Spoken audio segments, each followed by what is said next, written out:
दादू मेहर टिन police एहलकारनि जी शहादत वारे वाक़े में मुलविस जवाबदारनि जी गिरफ़्तारी लाइ SSP दादू जी क़यादत में पुलिस ऑपरेशन जारी। वाक़े जो केस दाख़िल। दादू रिपोर्टर फिदा हुसैन लाखो। 2 ॾींहं अॻु मेहर ए सेक्शन थाणे जे हद में ॾोहारियुनि जे हमले दौरान मुक़ाबले में दादू पुलिस जा 3 बहादुर जवान फर्ज़ निभाईंदे शहीद थी विया हुआ ऐं 1 पुलिस एहलकार ज़ख़्मी थी वियो हो। वाक़े बाद पुलिस मुलविस ॾोहारियुनि गैंग जे निशानी करे वरिती आहे ऐं सरकारी फ़रियाद ते मेहर थाणे में वाक़े जो केस पिणु दाख़िल कयो वियो आहे। जॾहिं त वाक़े में मुलविस जवाबदारनि जी गिरफ़्तारी लाइ SSP दादू कैप्टन रिटायर अमीर सऊद मक्सी जे क़यादत में लगातार ॿिए ॾींहं बि पुलिस जूं छापामार कार्रवाइयूं जारी आहिनि।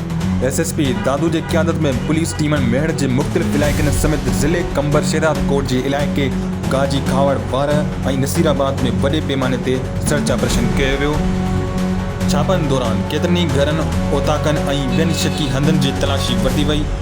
केतिरनि ई माण्हुनि खां पुछा गुछा कंदे खेनि चेक कयो वियो, जॾहिं त 15 खां वधीक शकी माण्हुनि खे वधीक जांच लाइ हिरासत में वरितो वियो आहे। ऑपरेशन दौरान जवाबदार जे मुमकिना ठिकाणनि खे पिणु ड्राहे पट कयो वियो। हिन वाक़े जो केस सरकार तरफ़ां काज़ी आरिफ पुलिस चौकी इंचार्ज सिकंदर अली भरगणी जे फ़रियाद ते FIR नंबर 54/2024 ॾोह कलम 302 324 396 353 148 148 तहज़ीरात पाकिस्तान में 66 एंटी टेररिज्म एक्ट तहत 11 जवाबदारनि ख़िलाफ़ मेहर थाणे में दाख़िल कयो वियो आहे। SSP दादू कैप्टन रिटायर्ड अमीर सऊद मक्सी चयो आहे त जेसिताईं शहीद जवाननि जे कातलनि खे केतिरे किरदार ताईं न पहुचायो वेंदो तेसिताईं दादू पुलिस सुख सां न वेहंदी।